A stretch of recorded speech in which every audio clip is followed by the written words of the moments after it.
ஆதியெனும் பரம்பொருள் மெய்யெழுச்சி பெற்று அணுவென்ற உயிராகி அணுக்கள் கூடி மோதி இணைந்து இயங்குகின்ற நிலைமைக்கேற்ப மூலகங்கள் பலவாகி அவை இணைந்து பேதித்த அண்ட கோடிகளாய் மற்றும் இடை உணர்தல் இயக்கமாகி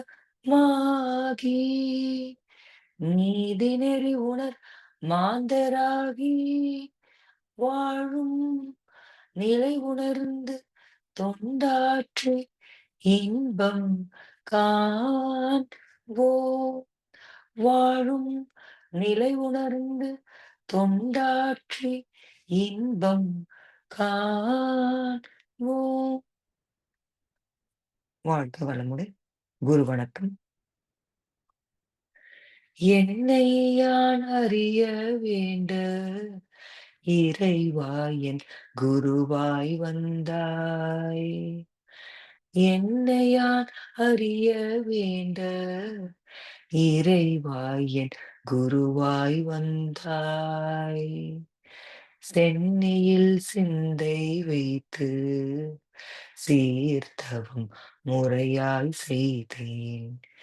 என்னுள்ளே உன்னை காட்டி உள் நிறைந்தறிவாய் நின்றாய். என்னுள்ளே உன்னை காட்டு உள் நிறைந்தறிவாய் நின்றாய். முன்னம் சேர் உயர் தூய்மைக்கே முயன்று அறநெறி வாழ்கின்றேன்.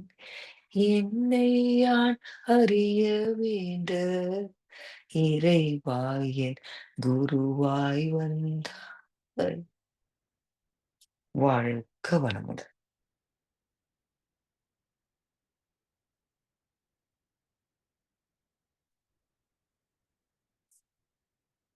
நாடி சுத்தி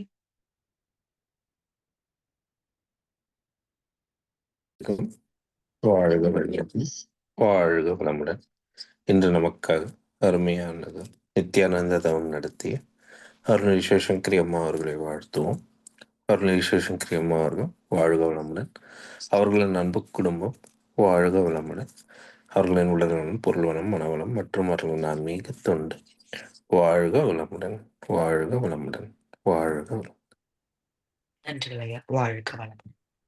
இன்றைய நற்சிந்தனை வழங்க நமது மூத்த பேராசிரியர் அருள்நிதி பழனிசாமி வேலுசாமி ஐயா அவர்களை அழைப்போம். வாழ்க வளமுடன் ஐயா. வாழ்க வளமுடன் அம்மா. வாழ்க வையகம், வாழ்க வையகம், வாழ்க வளமுடன். குரு வாழ்க, குருவே துணை. சான்ற பெருமக்களே, உருவமும் அரூபமும் அத்துவித ஆதிபர அண்டத்தோடு ஆசையனும் அறிவியக்க உடலை வைத்து ஒத்து ஒத்து பார்த்துவிட்டேன். அவ்வப்போது உள்ளத்தில் பேரமைதி நிலை பெற்றேன். நித்தியமும் அனித்தியமும் ஒன்றா போச்சு, நினைவேதான் ஆதி முதல் அந்தமாச்சு. சத்து சித்து ஆனந்தம் மூன்றும் ஒன்றாய் சர்வ பூரணனாய் நிறைவு பெற்றேன். நம்ம தொடர்ந்து பார்க்கின்ற கவியில் எல்லாமே சுயவெளியின் அனுபவத்தில் பெற்ற பேரின்பம். அந்த நிலையில இறைநிலை தவம் போல சுத்த வெளியிலிருந்து எல்லாவற்றையும் பார்க்கின்ற போது அரூபமும் உருவமுமாக தான் அனைத்தும் அடங்கியிருக்கின்றன. அத்துவித ஆதிபர அண்டத்தோடு, அத்துவித என்பது அத்வைத்தம், அத்வைத ஆதி பர அண்டத்தோடு, பரம்பொருள் ஆதி பரம், அதற்கு முதன்மையான ஒன்று கிடையாது. அதாவது ஏகமாக இருந்த ஒரே சுத்தவெளி, தன் இறுக்கம் என்ற ஒன்றை மட்டுமே இயல்பாய் கொண்டிருந்த ஏகவெளி, அத்வைத ஆதிபர அண்டத்தோடு ஆசையெனும் அறிவியக்க உடலை வைத்து, மனித உடல் மட்டுமில்ல, ஜீவன்களின் உடல் என்பதே ஆசையின் வெளிப்பாடுதான். ஏன்னா ஜீவன் என்ற சொல்லுக்கே உணர்தல் தானே. அப்ப உணர்தல் என்றால் சுகம், சுகத்தை நாடுகின்றது ஆசை, அவ்வளவுதான். அப்ப உணர்தல் இருப்பதனால் சுகம், சுகம் இருப்பதனால் ஆசை, ஆசை வந்ததனால் பல சிக்கல்கள். ஆனால் அந்த ஆசையை அளவோடு முறையோடு வைத்திருந்தால் சிக்கல் இல்லை. அதை ஆசையைத்தான் சம்ஸ்கிருதத்துல காமியம் அப்படிம்பாங்க.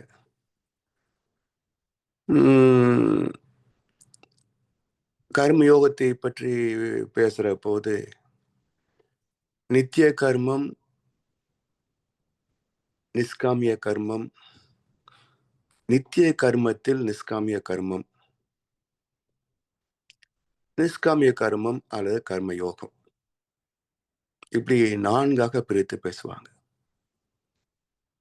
இப்ப நித்திய கர்மம் என்பது உயிர் வாழ்வதனால் ஏற்படக்கூடிய உணர்வுகள். அந்த உணர்வுகள் உடலின் இயக்கத்தை தேவைகளாக வெளிப்படுத்தும். உணர்ச்சி, தேவை, முயற்சி, செயல், விளைவு, அனுபவம், அனுபவம், இந்த 7ம் 5 வரைக்கும் உள்ள எல்லா ஜீவராசிகளுக்கும் இதோட முடிந்து போயிடும். மனிதனுக்கு இந்த 7ஓடு ஆராய்ச்சி, தெளிவு, முடிவு என்ற வகையில 10 படித்தளங்களாக ஜீவனின் உணர்வு செயல்படும். அப்போ உணர்வுகள் வருகின்றதுல முதல் உணர்வு என்ன? பசி உணர்வு தான். இப்படி ஒவ்வொரு அனுபவமும் உடல் புலன்களை சார்ந்து வெளிப்படும். இப்ப இந்த பசி உணர்வு எடுத்துக்கொள்ளுங்களேன். ஒரு குழந்தை தாய்ப்பால் அருந்துகின்ற போது வயிறு நிறைந்து விட்டால் அதுக்கப்புறம் நீங்க என்ன பிடிச்சு அமைக்க பாருங்க, குடிக்கவே குடிக்காது. இந்த பக்குவம் இப்ப இருக்கா, இல்ல மாணவ பருவத்துல இருந்ததா? இல்ல. அப்ப குழந்தையாய் இருந்த அந்த பக்குவம் அது விலங்கில் இருந்து வந்த பக்குவம். எந்த விலங்கும் அளவுக்கு மேல சாப்பிடாது. மனிதனாக வந்த பிறகுதான் ஆசைகளின் காரணமாக சாப்பிட்டுட்டே இருக்கிறோம். இவ்வளவு சத்து உடம்புக்கு தேவையான்னு கூட நம்ம யோசிக்கிறது இல்லை. ஓரளவுக்கு வசதி குறைவாக இருக்கிற போது கூட பரவாயில்ல, அளவா சாப்பிட்டுருப்போம், கண்டது சாப்பிட முடியாது. ஆனா வசதி வந்த பிறகு மன கட்டுப்பாடு இல்லை என்று சொன்னார். இப்ப எல்லாம் தமிழ்நாட்டில், இந்தியாவில் பார்த்தீங்கன்னா வீக்கெண்ட் கல்ச்சர், வெள்ளிக்கிழமைன்னு கிளம்பிடுவாங்க, எந்த ஹோட்டல்லையும் இடம் கிடைக்காதுங்க. சமீபத்தில் அல்வா ரோஸ்ட்னு ஒன்று போடும், திருநெல்வேலி அல்வா ரோஸ்ட்னு ஒன்று போட்டோம். என் கூட வந்த நண்பர் சாப்பிட்டேன். ஒரு 1/4 கிலோ அல்வாவை பேக் பண்ணி தோசைக்குள்ள போட்டுருங்க. இது 10-20 கிராம் சாப்பிட்டாலே செரிக்காது.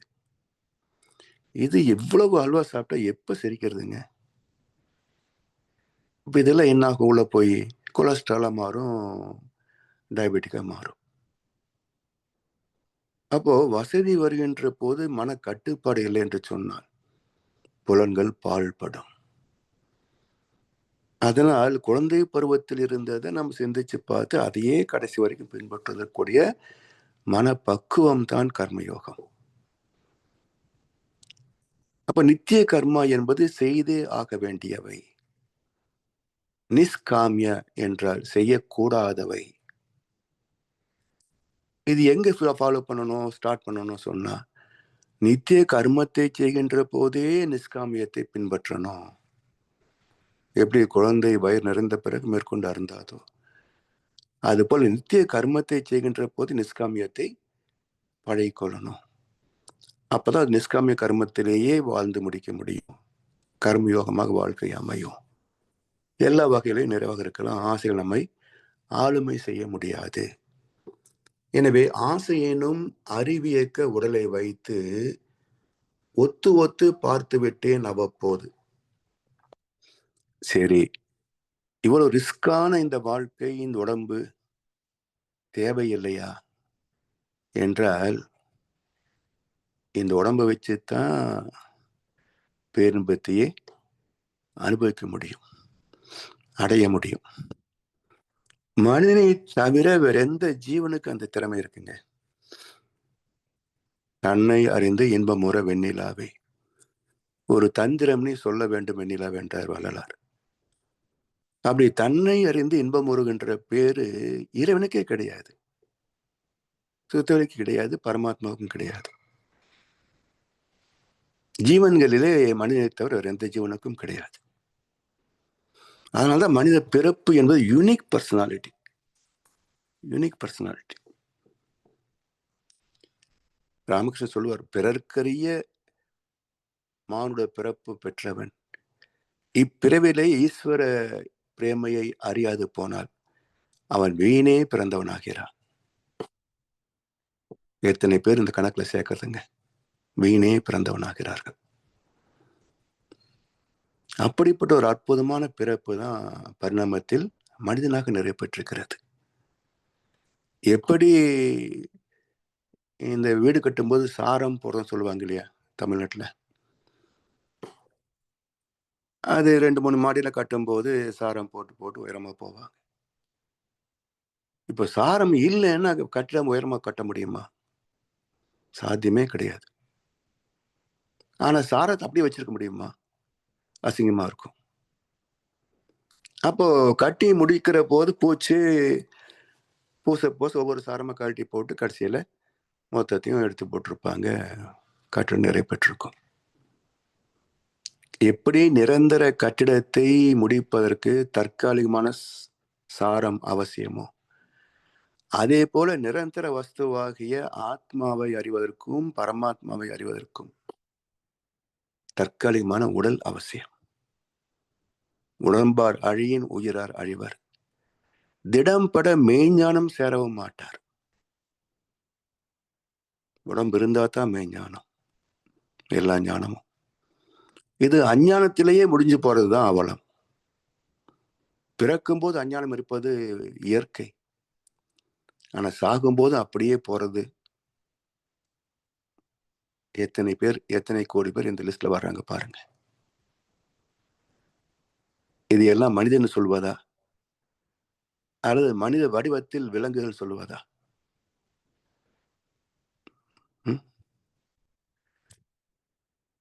அதனால் ஆசை எனும் அறிவியக்க உடலை வைத்து, இதை வைத்துத்தான் ஞானம் பெற முடியுமே தவிர, உடம்பு கெட்டது, ஆசை வயப்பட்டது என்பதனால் இதை புறக்கணிக்க முடியாது. புறக்கணித்தால் ஞானம் பெற முடியாது. உடம்பை வளர்க்கும் உபாயம் அறிந்தே உடம்பை வளர்த்தேன் உயிர் வளர்த்தேனே என்றார் திருமூலர். அப்படி ஆசையெனும் அறிவியக்க உடலை வைத்து ஒத்து ஒத்து பார்த்து விட்டேன் அவ்வப்போது. எதனோடு ஒத்து பார்ப்பது? இந்த உடல் இது எதனால் ஆனது? சுத்தவெளி. இது எதற்குள் வாழ்ந்து கொண்டிருக்கிறது? பூமி, காற்று எல்லாம் சொன்னாலும் எல்லாமே சுத்தவெளி தானே. அப்போ ஒத்து ஒத்து பார்த்து விட்டேன்.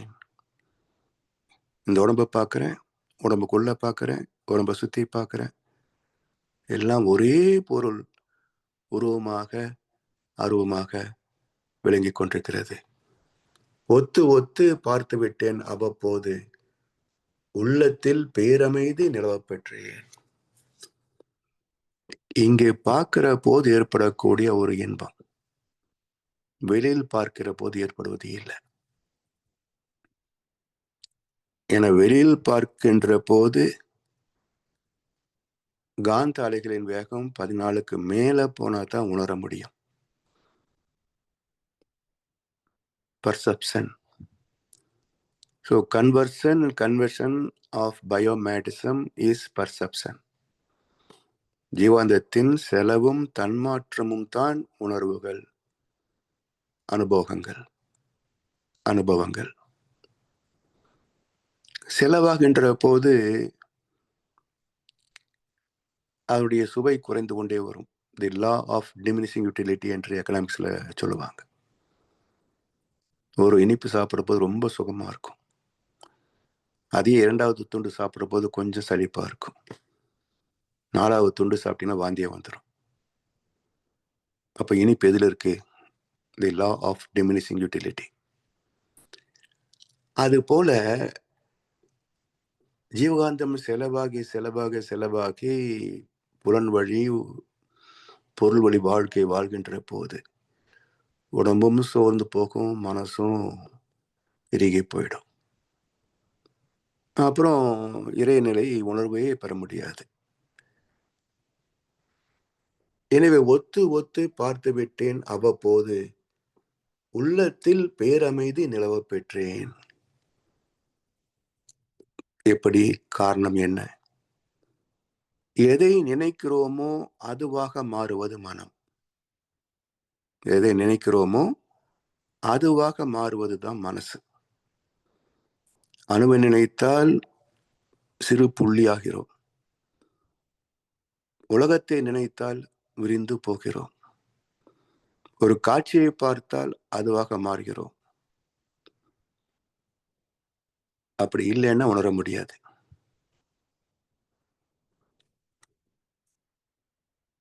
இதுல இந்த சுத்த வெளி என்பது பேரறிவு, பேரறிவின் இயல்பு, பேரமைதி, பேரின்பம். இதனோடு ஒத்து பார்க்கின்ற போது இந்த சிற்றறிவு பேரறிவோடு தொட்டு விளையாடுது. இந்த சிற்றின்பம் பேரின்பமாக மாற்றம் பெறுகிறது. அப்படி உள்ளத்தில் பேரமைதி நிலவ பெற்றேன். நித்தியமும் அனித்தியமும் ஒன்றாய் போச்சு. நித்தியம் சுத்தவேலி, அனித்தியம் வீண் முதல் நாம் வரை அனைத்துமே. ஒவ்வொன்றுக்கும் ஒரு ஆயுள் காலம் இருக்கு, அவ்வளவுதான். முடிவில்லாத ஒன்று இல்லை. எனவே நித்தியமும் அனித்தியமும் ஒன்றாய் போச்சு. எப்படி? பகவத்கீதையில ஆத்மாவை பற்றி விளக்கம் சொல்றார் வியாசர். ஆத்மா அழிவது இல்லை. மரத்தினிலே விதையும் அந்த வித்தினிலே மரம் போல் ஒரு பிறவி, அது உடல் பக்குவம் பெற்ற பிறகு தக்க வாழ்க்கை துணையோடு அடுத்த பிறவி, அது தக்க பருவம் அடைகின்ற போது வாழ்க்கை துணை அடுத்த பிறவி. இப்படி ஆத்மாவின் பயணம் தொடர்ந்து கொண்டே இருக்குமே தவிர அது பின்னோக்கி போவதும் இல்லை, அது முற்றிலும் அற்று போவதும் இல்லை.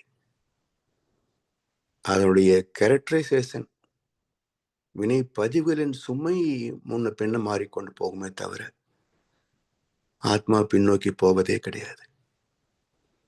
ஒவ்வொரு சந்ததியாக முன்னோக்கி போய்கொண்டேதான் இருக்கும்.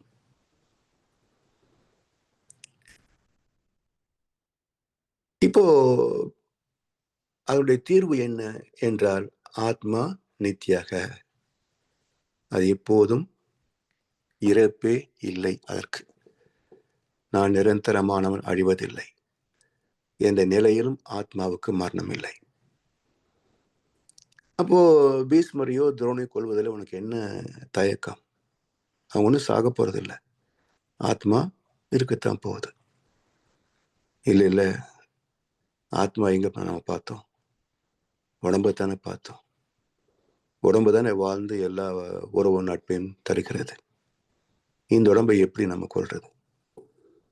நீ கொல்லலைன்னா அது சாகாதா? தடுக்க முடியுமா? இப்போ 2 கோணங்கள். ஒன்று, ஆத்மாவுக்கு இறப்பு இல்லை என்பதை நீ புரிந்து கொண்டால் கவலை தீர்ந்துரும், பிரச்சனை தீர்ந்துரும், செய்ய வேண்டியது செஞ்சிருவ. அழிய போகின்ற உடலை காப்பாற்ற முடியாது என்பதை புரிந்து கொண்டால் அழிகின்ற உடலை பற்றி நீ கவலைப்படவும் மாட்ட, பிரச்சனை தீர்ந்துரும். அப்போ ஆத்மா அழிவில்லாதது என்று ஏற்றுக்கொண்டாலும் சரி, அழிய போகின்ற உடலை நம்மால் தடுக்க முடியாது என்பதை புரிந்து கொண்டாலும் சரி, ரெண்டுமே நம்முடைய துன்பத்திலிருந்து நம்மை விடுதலை செய்துவிடும் என்று பகவத்கீதையில் அருமையான ஸ்லோகம் உண்டு. எனவே நித்தியமும் அனித்தியம் ஒன்றாய் போச்சு, நினைவேதான் ஆதி முதல் அந்தமாச்சு. இப்ப என்ன பேதம்? நித்தியத்துக்கும் அனித்தியத்துக்கும் என்ன பேதம்? உணர்வு தான் பேதம். உணர்வு அற்றுவிட்டால் என்ன ஆகிறோம்? நித்தியமும் அனித்தியமும் ஒன்றாய் போகும். ஜீவாத்மா பரமாத்மா லயமாகிவிட்டால் ஜீவாத்மாவுக்கு என்ற தனித்தன்மை கிடையாது.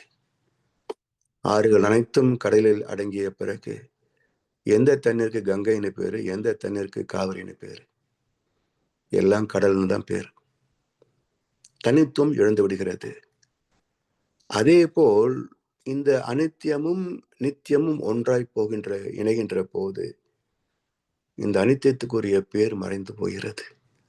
அனித்தியம் என்பதே அற்று போகிறது, எல்லாம் நித்தியமாகவே தெரிகிறது. எனவே அதை பிரித்து உடலிலே உணர்விலே பார்க்கின்ற போதுதான் ஆதி முதல் அந்தமாகிறது. சத்து சித்து அனந்தம் மூன்றும் ஒன்றாய். சத் என்பது இறைநிலை, சித் என்பது எழுச்சி பெற்ற விண்நிலை, ஜீவன்களில் உயிர்நிலை, அனந்தம் இன்ஃபனைட், எண்ணிக்கையில் அடங்காதது. இந்த மூன்றும் இணைந்த ஒரு பேரின்பத்தின் விளைவு ஆனந்தம். ஆன் என்றால் ஆத்மா, அந்தம் என்றால் முடிவு. இந்த ஜீவாத்மா முடிந்து போய் பரமாத்மாவாகவே பேரின்பத்தை தூக்கிறது. சத்து சித்து அனந்தம் மூன்றும் ஒன்றாய் சர்வ பரிபூரணனாய் நிறைவு பெற்றேன். இதை விட வேற என்ன பேரு பெற முடியும்? இதை விட வேற என்ன இன்பத்தை தூய்க்க முடியும்? இதை விட வேற என்ன சாதனை இருக்கிறது இந்த வாழ்க்கையில? இல்லையா? சோ எல்லாரும் சாதிக்க துடிக்கிறாங்க. எந்த துறையில் எதை சாதித்தாலும் நமக்கு முன்ன ஏற்கனவே ஒரு ரெக்கார்டு இருக்கும். யாரோ ஒருத்தர் அதை சாதிச்சிருப்பாங்க. கொஞ்சம் ஒரு அட்வான்ஸ், ஒரு நியூ வெர்ஷன் தான் நம்ம கொடுத்துருப்போமே தவிர புதுசா ஒன்றும் யாரும் கண்டுபிடிக்க முடியாது. ஆனா எத்தனை பேர் இறைவனை உணர்ந்தார்கள்? இப்ப உண்மையான சாதனை என்றால் எதை யாரும் எட்ட முடியவில்லையோ, எதை இந்த கோடிக்கணக்கான மக்கள் உணர முடியவில்லையோ, அதை செய்வதுதானே மிக பெரும் சாதனை, இல்லையா? முயன்று பார்ப்போம்.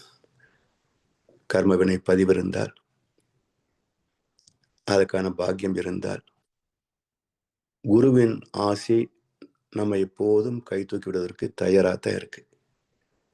பற்றிக்கொள்ள நாம் தயாராவோம் என்று சொல்லி வாய்ப்படைத்தானருக்கு நன்றி பாராட்டி இந்த உரையை நிறைவு செய்கின்றோம். வாழ்க வளமுடன். நன்றிகளையா. வாழ்க வளமுடன். தொடர்ந்து தொடர்ந்து நமக்காக நற்சிந்தனை வழங்கிக் கொண்டிருக்கும் நமது மூத்த பேராசிரியர் அருள்நிதி பழனிசாமி வேலுச்சாமி ஐயா அவர்களை வாழ்த்துவோம். அருள்நிதி பழனிசாமி வேலுச்சாமி ஐயா அவர்கள் அவர் தம் அன்பு குடும்பமும் அருட்பேராற்றல் கருணையினால் உடல் நலம், நீல ஆயுள், நிறை செல்வம், உயர் புகழ், மெஞ்ஞானம் ஓங்கி வாழ்க வளமுடன். ஐயா அவர்களின் அருள் தொண்டு, ஆன்மீக தொண்டு வாழ்க வளமுடன், வாழ்க வளமுடன், வாழ்க வளமுடன். பாடல்கள் பாடி நிறைவு செய்வோம். பிரம்மஞான கவி பாட அருள்நிதி ஸ்ரீராம் ஜெயபிரகாஷ் ஐயா அவர்களையும், உலக நல வாழ்த்து பாட அருள்நிதி ஹேமமாலினி அம்மா அவர்களையும் அன்புடன் அழைக்கின்றோம். வேதாத்திரிய பாடல். போரில்லா நல்லுலகம், பொருள் துறையில் சமநீதி, நேர்மையான நீதிமுறை, நில உலகு கோராட்சி, சீர் செய்த பண்பாடு, சிந்தனையோர் வழிவாழ்வு, சிறப்புணர்ந்த பெண்மதிப்பு, தெய்வ நீதி வழிவாழ்தல், தேர் திருவிழா தவிர்த்தல், சிறுவர்க்கே விளையாட்டு, செயல் விளைவு உணர்கல்வி, சீர்காந்த நிலை விளக்கம், பார் முழுவதும் உணவு நீர் பொதுவாக்கல், பல மதங்கள் பல கடவுள், பழக்கம் ஒழித்து உண்மை ஒன்றை தேர்ந்தெடுதல். வாழ்க வளமுடன். வாழ்க வளமுடன். வணக்கம். இறைவெளியே தன்னிருக்க சூழ்ந்தழுத்தும் மாற்றொரு இதன் திணிவு மடிப்பு விழ சுழலும் நுண்விண்ணாம் நிறைவெளியில் விண் சுழல நெருக்குகின்ற உரசல் நிலைவெளியில் எழுப்புகின்ற நீரலைகள் காந்தமாம் மறைப்பொருளாம் காண்டம் தன் மாத்திரைகள் ஐவகை மலைக்காதீர் விண்கூட்டம் மாபூதம் ஐந்துமாம் முறையாய காந்த அலை மனமாம் உயிர் உடல்கள் மதி உயர்ந்து உண்மை பெற மாபிரம்ம ஞானமாம் வாழ்க வளமுடன். வாழ்க வையகம், வாழ்க வையகம், வாழ்க வளமுடன். உலக நல வாழ்த்து. உலகமெல்லாம் பருவமழை ஒத்தபடி பெய்யட்டும், உழவரெல்லாம் தானியத்தை உவப்புடனே பெருக்கட்டும், பல தொழில்கள் புரிகின்ற பாட்டாளி உயரட்டும், பகுத்துணர்வில் தொகுத்துணர்வு பண்பாட்டை உயர்த்தட்டும், கலகங்கள் போட்டி பகை கடந்தாட்சி நடக்கட்டும், கள்ளாமை கடன் வறுமை கலங்கங்கள் மறையட்டும், நல வாழ்வை அளிக்கும் மெய் ஞான ஒளி வீசட்டும், நம் கடமை அறவாழ்வில் நாட்டத்தே சிறக்கட்டும், நம் கடமை அறவாழ்வில் நாட்டத்தே சிறக்கட்டும், நம் கடமை அறவாழ்வில் நாட்டத்தே சிறக்கட்டும். வாழ்க வையகம், வாழ்க வையகம், வாழ்க வளமுடன். நன்றிகள் அம்மா, நன்றிகள் ஐயா. வாழ்க வளமுடன். வாழ்க வளமுடன். இன்றைய தவத்தில் கலந்து கொண்ட அன்பர்கள், நற்சிந்தனை வழங்கிய ஞானாசிரியர் மற்றும் பாடல்கள் பாடிய அன்பர்கள் அனைவரும் வாழ்க வளமுடன். அவர் தம் அன்பு குடும்பம், உடல் நலம், மனவளம், பொருள் வளம், அருள்தொண்டு, ஆன்மீக தொண்டு வாழ்க வளமுடன், வாழ்க வளமுடன், வாழ்க வளமுடன். இத்துடன் இன்றைய காலை தவ நிகழ்வு இறை அருளாலும் குரு அருளாலும் இனிதே நிறைவடைகின்றது. வாழ்க வையகம், வாழ்க வையகம், வாழ்க வளமுடன். அனைவருக்கும்